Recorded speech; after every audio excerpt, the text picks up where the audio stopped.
Bonjour, c'est l'Instant T, votre rendez-vous quotidien avec l'actu. Alors aujourd'hui, nous recevons deux invités que vous connaissez bien, puisque vous les lisez depuis des années dans votre quotidien Le Télégramme. René Pérez, journaliste au Télégramme, durant 40 ans, publie ce mois-ci Canard à l'Armoricaine, un retour sur les anecdotes d'une carrière de journaliste local. Son texte est illustré par Nono, que l'on ne présente plus, puisqu'il illustre depuis 1997 les articles du Télégramme. Nono qui publie également Je te dessine Liberté, un retour sur ce qui a fait l'actu cette année, tout en dessin humoristique bien sûr. Bonjour Nono et René Pérez. Bonjour. Bonjour. Alors Nono, on vous a confié une petite mission pendant la première partie de l'émission, pendant l'actu. Si vous êtes inspiré par les reportages, n'hésitez pas à dessiner. Voilà, je vais tenter. On vous fait un petit peu bosser. Et puis tout à l'heure, bien sûr, on parle de vos livres respectifs ensemble. Et puis c'est jeudi, nous accueillons donc notre spécialiste du web et des réseaux sociaux, lui aussi journaliste au Télégramme, Benjamin Brion. Bonjour. Bonjour Pauline. Et vous flirtez avec la ligne blanche aujourd'hui, Benjamin? Oui, c'est la tentation du grand méchant copinage. On voit ça tout à l'heure, c'est dans l'instant web. Et puis vous retrouvez aussi la brève de Sébastien Chambre en fin d'émission. Mais tout de suite, on démarre par l'actualité de ce jeudi 10 décembre. À J-3 du deuxième tour des élections régionales, les trois candidats encore en lice sont bien sûr en campagne. À Rennes, l'équipe de TVR 35 a suivi Gilles Pénel sur les marchés. Au marché hebdomadaire Sainte-Thérèse de Rennes, opération tractage pour la liste d'extrême droite qualifiée pour le second tour des régionales. L'une des militantes Front National ne passe pas inaperçue. Tania, arrivée d'Arménie il y a 8 ans, encartée FN il y a 1 an. Notamment, c'est la conservation de l'identité nationale, la culture française et bien sûr le patriotisme économique. Vu actuellement que les entreprises françaises, les entreprises locales, ils n'arrivent pas à s'en sortir, que la concurrence est rigide sur le marché. Donc le Front National évoque ce sujet, le patriotisme économique. Du coup, voilà, on espère que la France va sortir, surtout économiquement. Et ces marchés traditionnels sont les lieux de prédilection de communication du Front National. Nous aimons beaucoup les marchés parce qu'on y rencontre le peuple français. On y rencontre les gens directement et c'est plus facile pour discuter, parler avec eux. Alors quant aux réunions publiques, j'en fais une ce soir à Lorient, nous en faisons également. Mais c'est vrai que j'ai décidé, ça a été d'ailleurs la stratégie pendant toute ma campagne, depuis 6 mois, de privilégier les marchés sur toute la Bretagne. Et à l'heure où je vous parle, dans toute la Bretagne, à chaque fois qu'il y a un marché, il y a des militants du Front National. Effectivement, la veille, le candidat frontiste était à l'est de l'Ille-et-Vilaine, à la Guerche de Bretagne. Il se sent à l'aise dans un secteur rural où il est arrivé en tête au premier tour dans la petite commune voisine d'Availle-sur-Seiche avec 38% des voix. Je leur dis qu'à partir du moment où le Front National est au second tour, il aura automatiquement et obligatoirement des élus et que plus le score du Front National sera important, plus il y aura d'élus puisque l'élection est à la proportionnelle. Donc je leur passe ce premier message. Je leur dis également que face à Jean-Yves Le Drian et face au Parti socialiste qui vont probablement gagner dimanche, il faut construire une réelle opposition. Et que la seule opposition, c'est aujourd'hui le Front National. Marc Le Fur a subi un revers électoral important dimanche dernier. Ses troupes sont divisées. Il ne peut incarner demain une alternative aux socialistes. Gilles Pénel entend faire campagne jusqu'au dernier moment avec l'espoir d'atteindre les 20%. Trouver un traitement contre la leucémie, c'est la mission du laboratoire brestois IRTMS qui devient aujourd'hui Kersels. Créé à Brest il y a 1 an par le groupe Keguiner et la fondation Leucémie Espoir, le centre de recherche faisait le point cette semaine sur ses découvertes. Camille Pochet. Il y a 1 an, le laboratoire Leucémie Espoir Recherche voyait le jour dans les locaux de l'hôpital Morvan à Brest. En 1 année, l'équipe de chercheuses a réussi à créer l'équivalent synthétique d'une précieuse molécule. Nommée SC2310, elle est un espoir dans la lutte contre la leucémie. Cette molécule vient en fait d'une algue rouge présente sur les côtes bretonnes. C'est le docteur Nadège Hamon qui l'a synthétisée. Elle a commencé au mois de février 2015 et là, en octobre de cette année, nous avons la molécule dans nos mains qui est strictement identique à la molécule naturelle. Depuis l'an dernier, le groupe Keguiner et la fondation Leucémie Espoir financent le laboratoire, mais cela devrait bientôt changer. Le labo est financé par le groupe Lignaire par moitié et par la Fédération du Ciné Sport par moitié. La structure donc est financée pour l'année en cours sur un budget de 650 000 euros. Et a priori l'année prochaine on sera sur le même coût. Mais c'est vrai que si on rentre dans des phases précliniques, on passe à des budgets qui se comptent en millions. Et j'ai pas forcément les budgets précis en tête, mais on est sur une ordre de 2-3 millions de budget. Donc forcément, nous on cherche vraiment à ce que comment la structure puisse être financée par d'autres partenaires. Le laboratoire troque aussi son nom du laboratoire Leucémie Espoir Recherche. Il passe à Carcel Biosciences.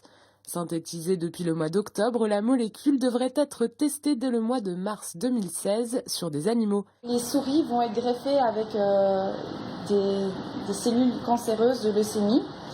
Et on va ensuite traiter ces souris avec notre molécule synthétique et voir si, par rapport au groupe contrôle qui ne reçoit pas de traitement, on augmente le temps de survie de ces souris. Il faudra encore attendre quelques années avant que des patients volontaires n'essaient cette molécule venue de la mer et développée en Finistère. Peut-être êtes-vous amateur de restaurants et peut-être que vous notez sur Internet l'établissement dans lequel vous venez de manger. À Brest, un restaurateur a fait une étonnante découverte, la présence d'une société d'équarrissage dans la liste des restaurants brestois. Et il a tenté une petite expérience. Explication avec Frédéric Lorenzon. Et voici l'entrée du restaurant le plus apprécié des internautes à Brest, selon le site TripAdvisor. Un site américain qui place en effet cet entrepôt Sarval, ex-Saria, en première place des tables brestoises. Problème, il s'agit d'un dépôt d'une usine d'équarrissage. À l'origine de ce classement insolite, ce restaurateur. Pierre Chrisman tient plusieurs restaurants à Brest. Il apprécie les avis des clients, mais s'est posé cette question toute simple. Qui c'est qui arrive en dernier sur TripAdvisor? Donc le dernier, je me suis aperçu que c'était une usine d'équarrissage dont le siège est à Concarneau, qui a une antenne à Brest, sur Kergaradec. Et je lui dis, tiens, c'est marrant, je vais mettre un avis, un superbe avis. Le restaurateur va plus loin et encourage les internautes à noter Saria comme un vrai restaurant. Résultat, quelques jours plus tard. Et là, voilà, on est en numéro 1, donc en numéro 1, Saria Industrie. Là, il y a 36 avis. Ça va vite. Hier, on était que 22, aujourd'hui en 36. L'usine Saria, qui est une usine d'équarrissage, est passée comme étant le meilleur restaurant de Brest. À de rares exceptions près, les internautes ont joué le jeu avec plaisir. Une blague potache revendiquée par Pierre Chrisman, mais qui démontre aussi la fragilité de la pertinence de ces sites. TripAdvisor, moi je regarde souvent, pour moi c'est un outil de travail. Ça me permet si un client vient chez Marcel qui trouve les frites trop molles, bon ben voilà, je chope mon cuistot, je dis pourquoi, c'est quoi le problème. Le truc qui coince, c'est qu'à un moment on se retrouve sur des avis qui sont totalement, qui n'ont rien à voir avec la restauration. Moi j'en ai eu un qui trouvait bizarre que ma serveuse ait un t-shirt fluo. Rien à voir avec ce qu'il y avait dans l'assiette. Comment une usine d'équarrissage se retrouve dans la catégorie restaurant? Nous aurions aimé poser la question à TripAdvisor. Le site américain n'a pas donné suite à nos demandes. En revanche, tout va très vite sur les réseaux sociaux. Saria a disparu du classement des restaurants brestois en fin d'après-midi. Les étudiants en art prennent le large. L'école des Beaux-Arts de Bretagne a lancé depuis 3 mois un atelier mobile sur un chalutier, une zone de création expérimentale que 8 étudiants ont testé durant 15 jours en mer. Julie Sicot les a rencontrés sur le Grand Largue. Sur cette petite annexe, Grégory met en place la voile qu'il vient de créer. T'inquiète, c'est bon, je la tiens. Depuis 15 jours, cet étudiant en design travaille sur le thème de l'énergie. Personnellement, j'ai jamais fait de voile.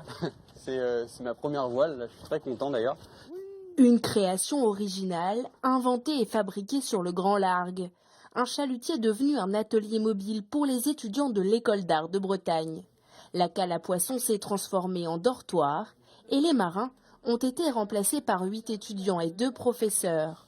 Croquis, structure, en 15 jours de mer, leur imagination s'est développée. C'est un peu particulier en fait parce qu'on est avec nos professeurs en permanence, on est 24 heures sur 24 ensemble, on est un peu dans une bulle de travail. On n'était pas vraiment des habitants du bateau, on était des travailleurs et des créatifs sur le bateau. Une expérience entre Camaret, Saint-Nazaire, Ouessant et toute la côte bretonne, mais aussi le littoral belge ou britannique. Un voyage pour l'inspiration, mais aussi pour les rencontres. Nous avons commencé à Douarnenez, ce workshop de 15 jours, À Douarnenez, nous avons rencontré différentes personnes, que ce soit des personnes qui sont liées à la charpenterie marine, au chantier de l'enfer, notamment, d'aller découvrir des métiers extraordinaires, des personnes extrêmement généreuses qui ont partagé beaucoup de leur savoir avec les étudiants. Un lieu devenu un véritable bouillon d'idées novatrices. Le chalutier avec ses 2 mâts triangulaires est lui-même une expérience. Il est prêté à l'école d'art par une société qui fait des recherches sur les voiles. Des voiles qui seront peut-être créés un jour par ses futurs artistes et designers. L'actualité bretonne n'a plus aucun secret pour eux. L'un a signé des milliers d'articles dans les pages du Télégramme, l'autre nous fait sourire chaque jour avec ses dessins de presse. Tous deux publient un livre ce mois-ci. René Pérez et Nono sont nos invités. René Pérez et Nono, vous venez nous présenter donc vos livres Canard à l'armoricaine et Je te destine liberté. Juste avant, on va faire un petit point. Vous avez été inspiré, Nono, par l'actualité du jour dans le Finistère. Ouais, bah, sur l'histoire du restaurant et l'équarrissage. Bon, j'ai fait un petit dessin où on voit le restaurateur, un chef hôtelier. On ne pourra pas leur reprocher. Pas fraîche ma viande. Et puis à propos de la campagne de Gilles Penel, une dame qui lui dit c'est où Gilles Quenel. Bon. C'est pas mal, non? C'est immédiat. Il faut se souvenir de la quenelle. Il faut se souvenir de la quenelle pour comprendre. On reste dans l'alimentaire. Merci beaucoup, Nono, en tous les cas, pour ce travail. Alors, René Pérez, vous nous livrez dans Canard à l'armoricaine des petites anecdotes qui ont fait votre grande carrière au Télégramme. Et il y en a un paquet. Le tout est illustré par Nono. Votre carrière s'est allée sur une période charnière du métier de journaliste, puisque on est passé de l'ère du plomb à celle du numérique. René, est-ce que ça a été qu'un avantage pour la profession, ce passage au numérique ? Alors c'est un peu compliqué parce qu'il y avait à l'époque des choses qui étaient plus faciles à faire. Maintenant, je pense que c'est un énorme progrès, mais je garde un peu la nostalgie de l'époque que j'ai connue, moi notamment de ces ateliers où on travaillait encore au plomb, on descendait le soir comme on descendait à la mine, il y avait des marmites avec du plomb en fusion, des types devant leur linotype qui tapaient, ça gueulait. C'est en fait toute la mythologie qu'on voit au cinéma sur la presse, c'est un petit peu là-dedans, quoi. Et j'ai eu la chance d'arriver juste à la période charnière où ça se terminait. Et puis, en presque 40 ans de carrière, j'ai vu la bascule. C'était une formidable bascule, mais c'est pas spécifique à la presse. Dans pratiquement tous les métiers, il y a eu. Mais à la presse, dans la presse, le métier a bougrement changé. Moi, quand je suis rentré, il n'y avait pas de téléphone portable, il n'y avait pas. J'imaginais même pas qu'on aurait un appareil pour transmettre le soir à 22h de chez soi, pour transmettre des papiers. À l'époque, on tapait sur une machine à écrire comme les commissaires de police. Là, paf, on filait ça à un claviste qui lui aussi tapait à son tour, etc. On pouvait pas imaginer à cette époque-là qu'on aurait des appareils photo numériques et on était persuadé qu'on serait sur la Lune en l'an 2000.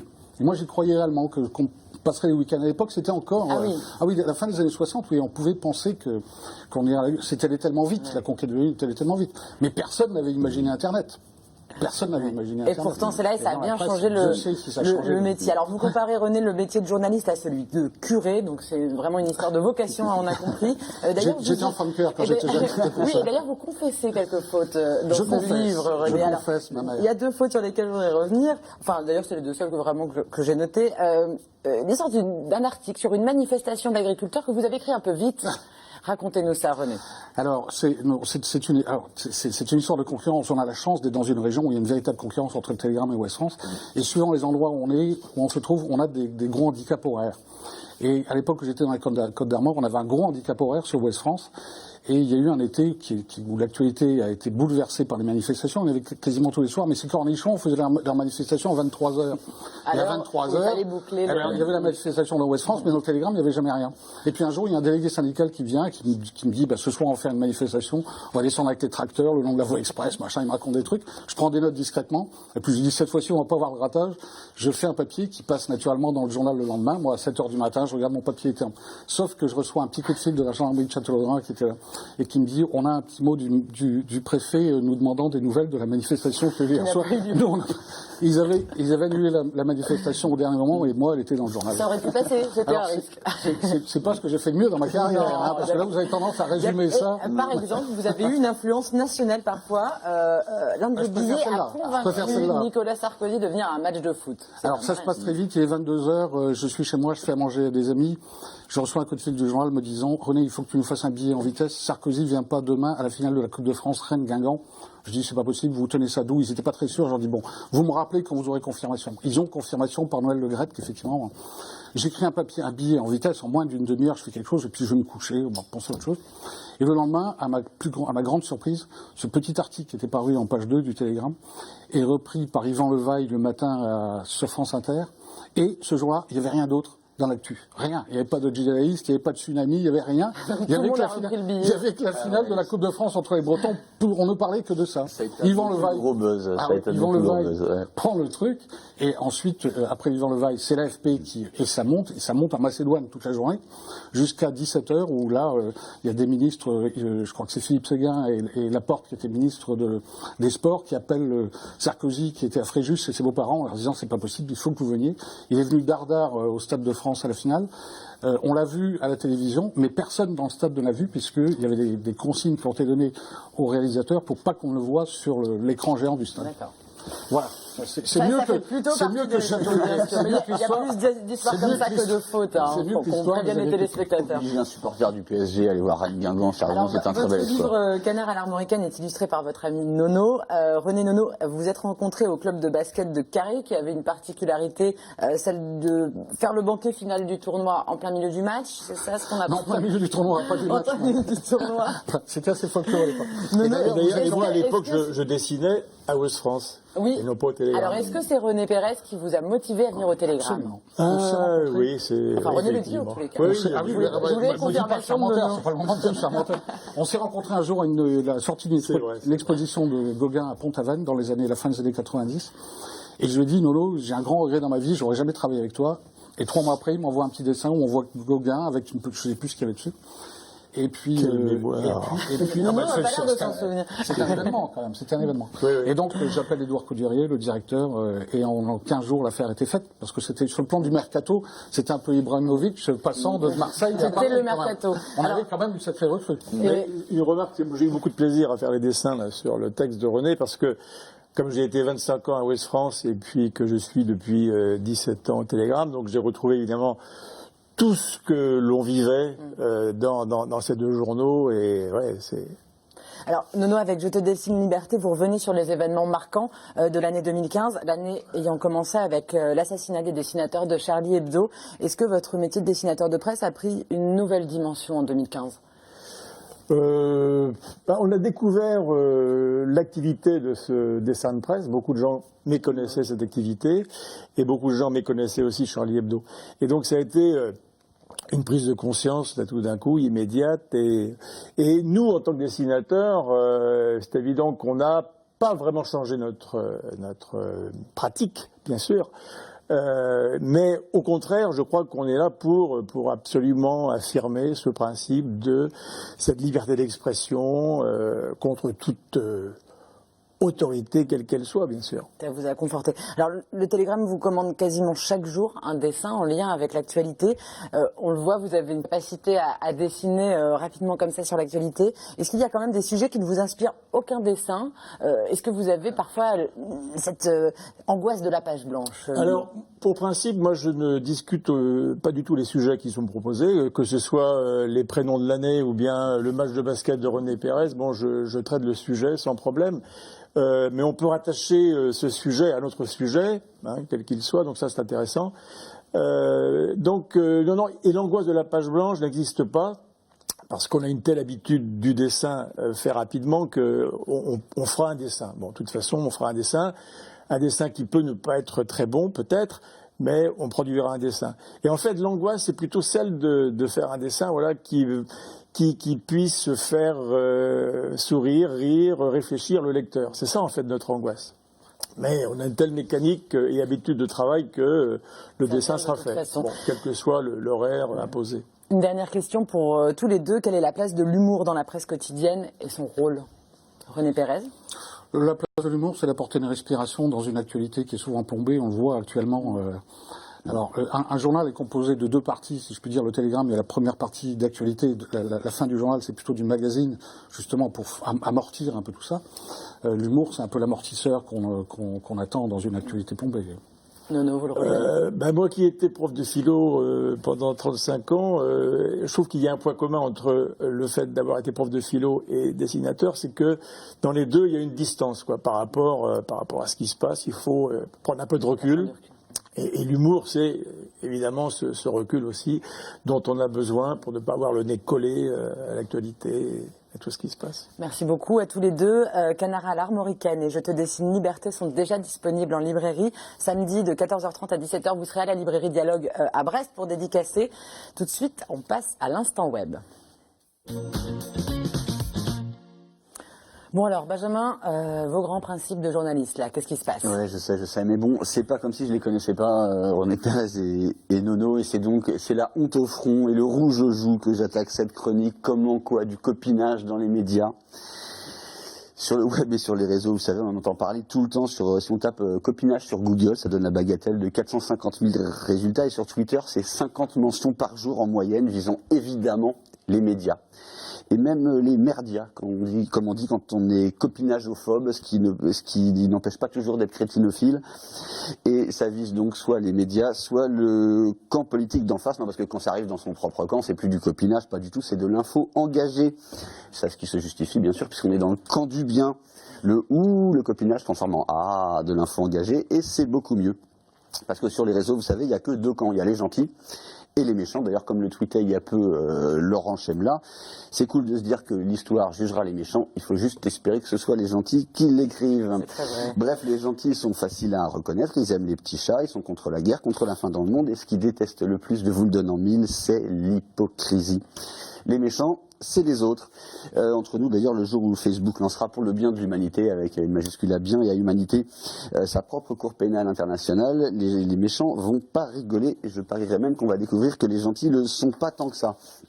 Bref, je vais faire un truc qui va me classer dans les méchants, pire que les amateurs de corrida, les chasseurs ou ceux qui trouvent que Nolwenn Leroy est ridicule. Je vais faire du copinage. Alors pas beaucoup, puisque j'ai déjà réussi à esquiver la moitié de cette chronique, mais un petit peu quand même. Je vais évoquer Nono, bien sûr, dont la moindre apparition fait grimper en flèche les chiffres de vues sur Facebook. C'est authentique, hein. Tu fais au moins, vous faites, hein, devant des caméras, au moins x2 entre un papier avec un dessin de Nono et le même papier sans le dessin de Nono. Et puis pire, je vais évoquer le plaisir que j'ai eu à bosser pendant 15 ans avec René, et je vais même balancer un scoop qu'il avait pourtant publiquement gardé sous silence. Vous avez sans doute remarqué que les charrues ont fait l'actualité cette semaine avec les premiers noms de leur programmation. Et comme chaque année, les aficionados des jeux de mots approximatifs et de calembours tirés par les cheveux se réjouissent d'avance de ceux qu'on leur infligera cet été. On les en remercie. Et ben, c'est René Pérez lui-même qui a lancé cette habitude. C'était des temps immémoriaux. Au début des années 2000, il réunissait l'équipe fraîche et pimpante au petit matin, vers midi. Et il lançait les hostilités, notant les jeux de mots les plus brillants ou les plus mauvais, comme on voudra, et il les ressortait les lendemains. Donc vous qui êtes devant votre écran et qui vous affligez en lisant que Muse ne sont pas des Mickey, que les ZZ Top sont barbants, ou que Johnny Hallyday était bouffé au mythe, sachez-le, le coupable, c'est lui. Alors comme il veut pas griller ses jeunes confrères, et c'est sympa de sa part, c'est pas ces anecdotes-là qu'il raconte dans son livre, mais il y en a plein d'autres qui serait dommage de pas découvrir, que je sois tondu sur l'autel de la copinageophobie, si je mens. Il y a de quoi faire un volume 2 alors de Canard à l'Armoricaine. Non, mais j'espère qu'il écrira la suite, parce que malheureusement, je ne serai pas là pour les 30 prochaines années, mais j'espère que Benjamin écrira la suite. Voilà, le plus spirituel de René Pérez. Merci beaucoup Benjamin. Tout de suite on passe à la brève de chambre.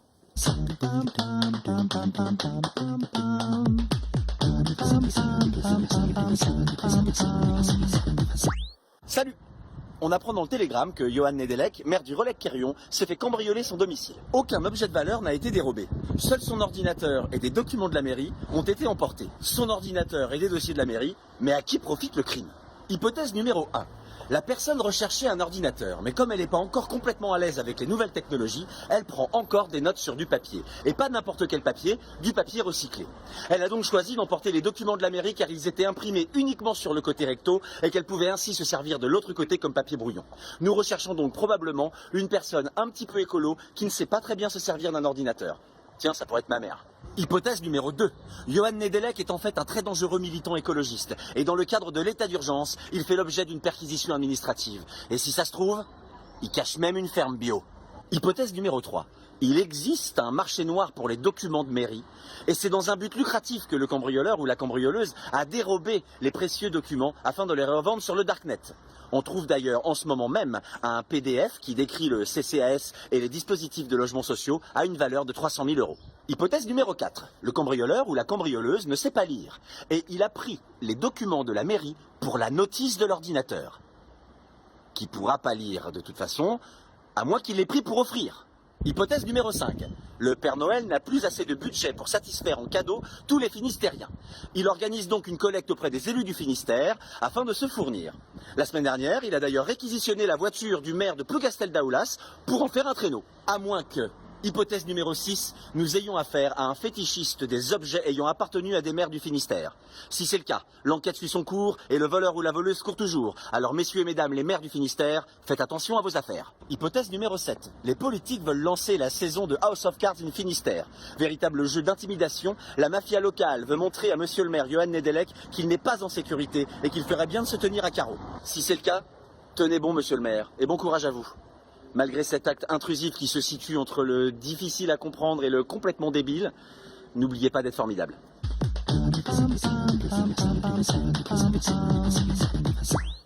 Voilà, merci beaucoup, messieurs, à tous les trois d'être venus sur le plateau de l'Instant T. Nous, on se retrouve demain, même heure, pour une nouvelle émission. Et d'ici là, passez une excellente soirée sur TBO. Ciao.